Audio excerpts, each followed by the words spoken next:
that break, anybody who's still got their cell phone on, please turn it off.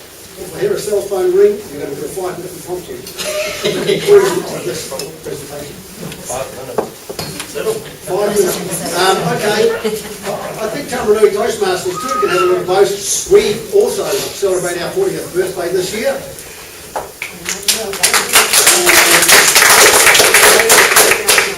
So back in 1973, I joined Toastmasters in 1973 at Taumaranui. I don't think I was quite a foundation member, but must have missed it by 2 or 3 weeks. So, but I haven't been in Toastmasters for the last 40 years. Had a period when I was out in the difficult. So, parliamentary procedure, yeah, this is a very basic parliamentary procedure that we follow at Taumaranui Toastmasters. We're not a very big club, and therefore we have our executive meeting, if you like, at the beginning of each meeting. We are all on the executive, that's how small we are. In fact, sometimes we struggle to find the ability to fill all the spaces, all the places.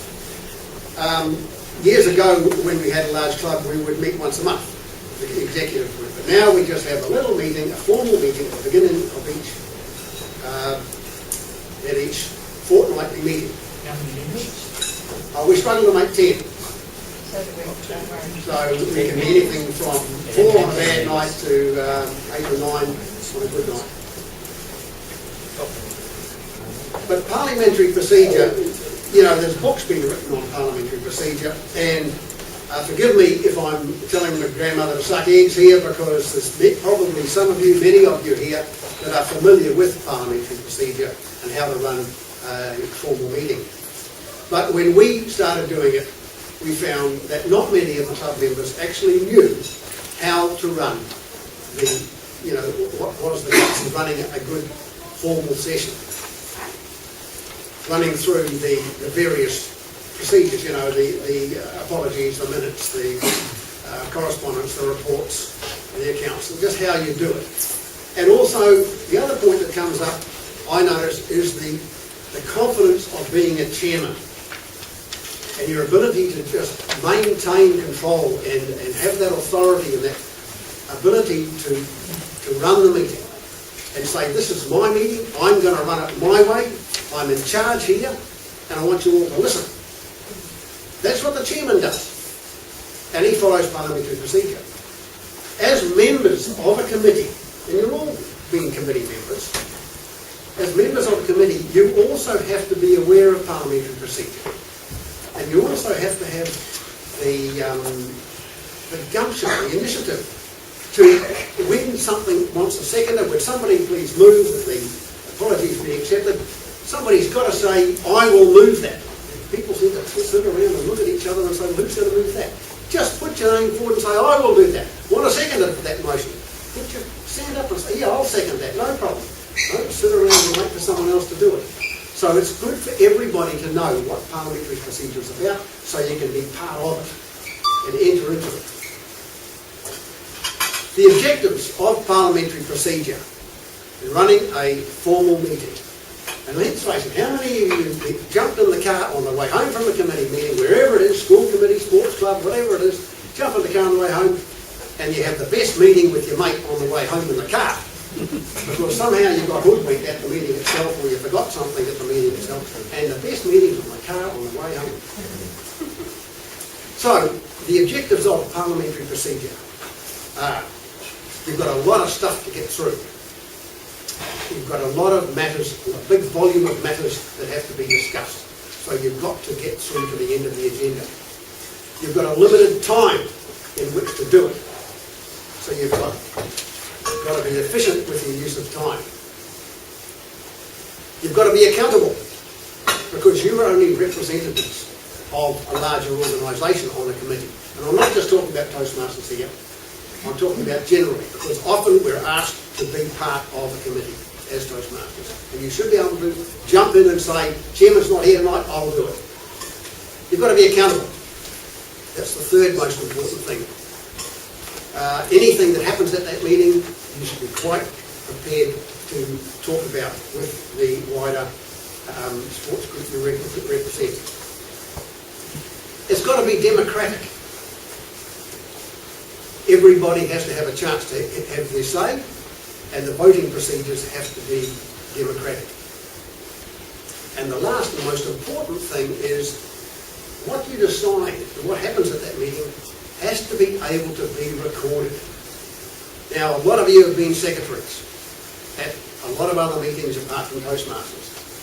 And isn't it hard to record a meeting that is not run properly? The chairman's all over the place, the discussion's all over the place. We get into general business as soon as we're doing matters arising in the minutes, and the secretary's trying to write it all down and record an orderly minutes. And then next week we're going to ask for a true and correct record. It's pretty hard. Of course, nobody ever knows if it's a true and correct record anyway, so it doesn't matter. However, so as chairman of this organisation, those are your objectives. The volume of material, the time, limited time to get through, the accountability, the democracy, and the recording. To do that, the chairman has to be able to start with, review the agenda and slot it into time slots. Then he's got to run the meeting so that he sticks to time. That means he has to be able to know what has to be moved from the minutes or matters arising in the minutes into general business, and that should be done preferably before the meeting, so the big matters arising in the minutes become general business instead. And he's got to know when and how to control the discussion. Two aspects of that. The first one is during the general business session, you're having a discussion on something that is just being bandied around. At some point, he's got to call for a motion to say, well, look, let's get something solid here to talk about. Would somebody please put together a motion so we can talk about it? We'll get a second up and then we've got something concrete to go for. Then you can formalise discussion and get it out of the road. So that's the way of handling discussion formally. But informally, if you're just having a bit of a chat about something, he's got to say, okay, right, it's time to move on. We've done enough of that. I had a conference call last week, 8 people on the phone. And one of our guys, he's always getting called back from the club. And he hates coming to our conference call meetings because sometimes he's actually at the club with his cell phone. And he hates this when it gets into just chit-chat and just discussion that doesn't seem to be going anywhere. He'll come in straight away and say, point of order, Mr. Chairman, we're starting to waffle here, let's get on with the meeting. So it's important for the chairman to know when to stop the ordinary discussion and say, okay, we've done that enough, we've got a conclusion, or someone put a motion, and let's move on. The chairman has to also know how to keep everybody involved in the discussion and make sure that everybody is involved. If it's a formal motion, of course, it's a procedure for that. The mover, the seconder, everybody else has a say, and then the mover has a say, and then you should be able to put the motion. And also, the meeting, the chairman should follow parliamentary procedure, because that is the simplest way of controlling the meeting. Now, parliamentary procedure, really, the great thing about parliamentary procedure is because you can start the meeting with the formality of the apologies. You call for apologies, and when there's no more apologies, you can ask for them to be moved and seconded, you put the motion and carry it. That immediately puts the chairman in charge. The next step is to ask for any items of general business that you haven't got on the agenda, announce them now so we can put them on the agenda for later on. If we've got time, we'll handle them. Next is the minutes. The secretary reads the minutes. And remember that the minute the secretary's minutes came off his or her pen and were emailed out to everybody, they are then open for correction as soon as they're complete. So when you get to the meeting and he reads the minutes again, you then ask for corrections or alterations to those minutes. And if anybody has one, They've probably seen the minutes a week ago, a fortnight ago, or a month ago. There's plenty of opportunity to think about it.